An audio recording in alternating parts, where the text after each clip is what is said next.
ரிசார்ட்டுக்கு எடுத்து வச்சுக்கிறான். க்ரௌட் இல்லாமல் தனியாக வேறு ஊர் அதான் அதே தான் எப்படிங்க எப்படிங்க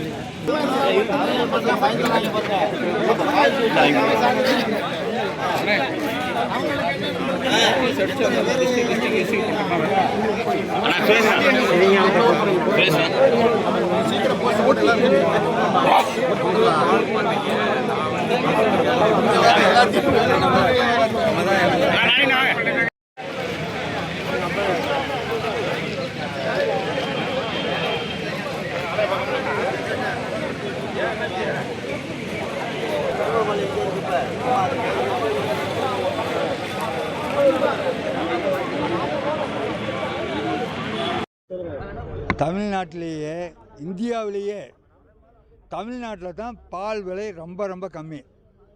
மற்ற மாநிலங்களெல்லாம் 45 ரூபாய்க்கு மேலே தான் இருக்குது பால் கொள்முதல் விலை. விற்பனை விலையும் அந்த கொள்முதல் விலைக்கு தகுந்த மாதிரி மற்ற மாநிலங்களில் விலையை ஏற்றி தான் விற்கிறாங்க.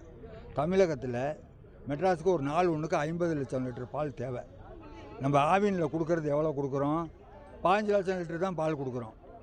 மிச்சம் 35 லட்சம் லிட்டர் பாலை வெளி மாநிலங்களில் இருக்கிற வியாபாரிகள், தனியார் கம்பெனிகள் எல்லாம் தமிழகத்தில் வந்து கொள்முதல் பண்ணுறாங்க. 45 ரூபாய்க்கு 45 ரூபாய்க்கு அவங்க கொள்முதல் பண்ணுறாங்க. இப்படி கொள்முதல் பண்ணி கொண்டு போய் எங்கே வைக்கிறாங்க? எல்லா பாலையுமே சென்னையில் தான் வைக்கிறாங்க. சென்னையிலேருந்து வெளியே போகல. ஆனால் ஆவினுக்கு பால் ஊற்றுற பால் உற்பத்தியாளர்களுக்கு மட்டும் கொள்முதல் விலை ஏறாமல் இருக்கிற காரணத்தினால அவங்க அரசியல் பண்ணிக்கிட்டு விற்பனை விலையை ஏற்றக்கூடாதுன்னு நினைக்கிறாங்க. அரசியல்வாதிங்க வாங்கி குடிக்கிற நுகர்வோருக்கு எவ்வளோங்க 30 இருக்குது. ஆவின் பாலுக்கும் பிரைவேட்டு பாலுக்கும் விற்பனை விலை 30 ரூபா டிஃபரன்ஸ் இருக்குது. இந்த நிலையில் ஆவினுக்கு பால் ஊற்றுறவங்க மட்டும் இலவசமாக கொண்டாந்து பால் ஊற்றணும்னு நினச்சா அது இனி நடக்காது. இவ்வளோ நாளாக எல்லா கவர்மெண்ட்டும் என்ன சொன்னாங்க? அமுல் உள்ளே வரக்கூடாதுன்னு சொன்னாங்க. ஆனால் இன்றைக்கி உற்பத்தியாளர்களே அமுலை தேடி போகிற நிலமை தமிழ்நாடு அரசும் ஆவின் நிர்வாகமும் உருவாக்கி விட்டுருச்சு. எங்களை பொறுத்த வரைக்கும் பாலை எங்களுக்கு விற்றுக்க தெரியும். எங்களால் கொண்டு டவுனில் இல்லை டெல்லி வரைக்கும் எங்களுக்கு பாலை கொண்டு போக முடியும். அந்த வாய்ப்பெல்லாம் எங்களுக்கு இருக்குது. இன்றைக்கி இதை பயன்படுத்துவதா வேணாமான்னு தமிழ்நாடு அரசும் ஆவின் நிர்வாகமும் முழுமையாக தெரிஞ்சுக்கணும். ஆனால் நாங்கள் வந்து இனிமேல் கெஞ்சிக்கிட்டுலாம் இருக்கிற மாதிரிலாம் இல்லை. எங்களுக்கு பாலை விற்கிறதுக்கெலாம் இடம் இருக்குது. பால் உற்பத்தியாளர் வந்து நேரடியாகவே இன்றைக்கி சங்கத்தை விட்டு வெளியே போய்கிட்டு இருக்காங்கன்னா ப்ரைவேட்டில் தமிழ்நாட்டில் இருக்கிற ப்ரைவேட் கம்பெனிக்கிட்ட போகிறாங்க. ஆனால் நாங்கள் ப்ரைவேட் கம்பெனிக்கிட்ட போக விட மாட்டோம். அதே 45 ரூபாய்க்கு டெல்லிக்கு நாங்கள் பால் வாங்கி அனுப்புவோம். அதில் நாங்கள் தெளிவாக இருக்கிறோம். இதை முடிவு பண்ணிக்க வேண்டியது அரசாங்கம் தான். இப்போ கவர்மெண்ட் எவ்வளோ உங்களுக்கு தருது? நீங்கள் எவ்வளோ எதிர்பார்க்குறீங்க?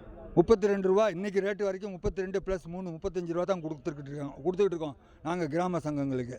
நேற்று அவர் 41 ரூபான்னு அறிவிச்சிருக்காரு. 41 ரூபான்னா அரசு மானியம் 3 ரூபா, அது 5 ரூபாய் ஆக்கியிருக்காரு. அது 2 மாதம் கழித்து வரும். உற்பத்தியாளருக்கு வந்து அது ஒரு தொகையாக தெரியல. பால் காசோடு சேர்த்து கொடுத்தா அது ஒரு 3 ரூபா சேர்த்து கொடுக்குறாங்கிற மாதிரி அந்த எண்ணங்கள்லாம் வரும். ஆனால் இன்றைக்கி எதையுமே வந்து ஆவின் நிர்வாகம் கைவிட்டுருச்சு எங்களை. அமுல் எவ்வளோ தருது? அமுல் வந்து 45 ரூபா வரைக்கும் கொடுக்குறாங்க. அமுலுக்கு போக ரெடி ஆகிட்டோம். கம்பெனி ஆகிட்டுங்கள போக நாங்கள் ரெடி ஆகிட்டோம். இன்றைக்கி அதுக்காக எல்லா மாவட்ட பால் உற்பத்தியாளர்கள் சங்க தலைவர்களும் சங்க பணியாளர்களும் வந்திருக்காங்க. அதற்கான ஆவினை விட்டு இப்படி நம்ம கண்ணு முன்னாடியே ஆவினை அழியுதே, இதுக்கு என்ன பண்ணலான்னு கேட்டுக்கிட்டு இன்றைக்கி அவங்கவுங்க ஆலோசனை கூட்டம் பண்ணிக்கிட்டு பாலை 23ஆம் தேதி நிறுத்தலாமா என்னான்னு எல்லாம் கருத்து கேட்டு சொல்லிக்கிட்டு இருக்காங்க.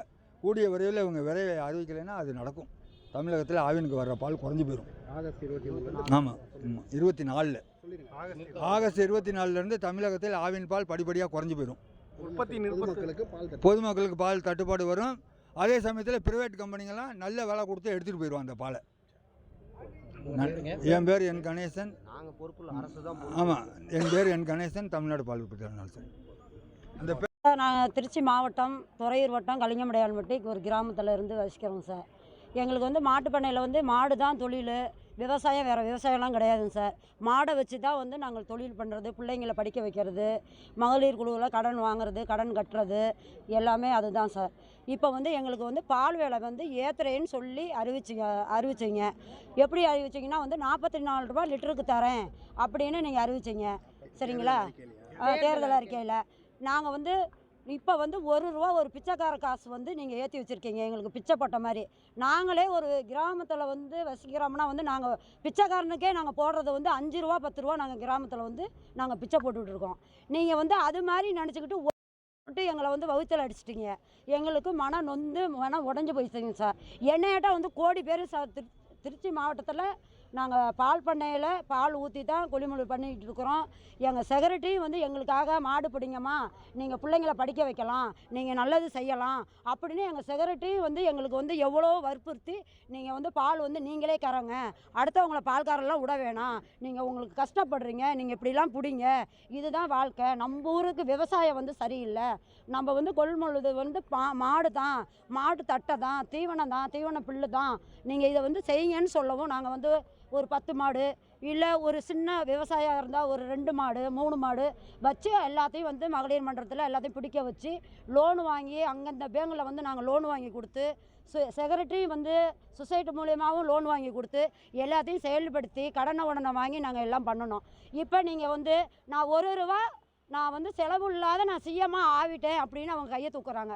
ரைட்டு, ரூபா வந்து சிஎம் சார் வந்து ரூபாய்க்கு வந்து நீங்கள் வந்து இல்லாத வந்துட்டீங்க.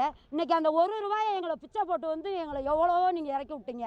நீங்கள் எவ்வளோ நல்லது செய்வீங்க, என்ன செய்வீங்க, ஏது செய்வீங்கன்னு நாங்கள் வந்து பொம்பளைங்க பிள்ளைங்க நிறைய பேர்த்து வயசானவங்க நாங்கள் இந்த மாதிரிலாம் வந்து பால் பண்ணையில் இருக்கிறோம், இப்படிலாம் செய்வார், மாற்றம் வரட்டும் அப்படின்னு நாங்கள் வந்து நிறையா பேர்த்த வந்து நாங்களும் வந்து ஒரு சுய உதவி குழுவில் மகளிர் மன்றத்தில் எல்லாம் சொல்லி குட்டை வேலையிலையோ ஒரு கிராமத்து காட்டு வேலைக்கு போனாலும் களை வெட்ட போனாலும் எங்கே போனாலும் நாங்கள் வந்து எல்லாம் சொல்லி நாங்கள் உங்களை சிஎம்மாக உட்கார வச்சோம். நீங்கள் வந்து எங்கள் வகுத்தில் வந்து 40 நீங்கள் அறிவித்ததை வந்து என்ன சொல்லி தேர்தல் அறிக்கையில் விட்டீங்க, 44 ரூபான்னு சொல்லி தான் நீங்கள் அறிவிச்சிங்க. ஆனால் நீங்கள் வந்து எங்களை வந்து என்ன பண்ணியிருக்கிறீங்க, எங்கள் வகுத்தில் மண் அடிச்சுட்டு நீங்கள் வந்து சாப்பிட்டுட்ருக்கீங்க. ஆனால் ரூபா நீங்கள் ஏற்றி எங்களை வந்து கொச்சப்படுத்திட்டீங்க. எங்களுக்கு ரொம்ப அவமானமாக இருக்குது. அப்போ வந்து கேட்குறவங்கக்கிட்ட என்னால் பதில் சொல்ல முடியல. நீ குழுவில் வந்து ஒரு பணம் எடுத்து கொடுக்குற, பேன் கார்டை எடுக்கிறீங்க அப்படின்னு சொல்கிறப்ப நம்பிக்கையாக நாங்கள் வந்து செஞ்சோம். நீங்கள் வந்து ரூபா நீங்கள் ஏற்றக்கூடாது, லிட்டருக்கு எங்களுக்கு 50 ரூபா எங்களுக்கு காசு ஏற்றி ஆகணும். சரியா? இல்லை அப்படின்னா வந்து 25, 24, 27க்குள்ளே நாங்கள் தகுந்த நடவடிக்கை நாங்கள் மக்களை வச்சு ஏற்பாடு பண்ணுவோம். கிராமம் தான் கொள்முதல் வந்து நாங்கள் பண்ணித்தான் ஆகணும். இல்லையா நாங்கள் தனியாருக்கு நாங்கள் ஆவின் எல்லாமே சேர்ந்து மக்கள் சேர்ந்து கிராமத்தில் தனியாருக்கு நாங்கள் இப்போ எங்களை விட்டுருங்க, நாங்கள் தனியாருக்கு நாங்கள் ஊற்றிக்கிறோம். நாங்கள் என்னம்மா நாங்கள் பண்ணுறது, பிள்ளைங்களை படிக்க வைக்கிறது. நான் வந்து ஜெயந்தி வடமலை.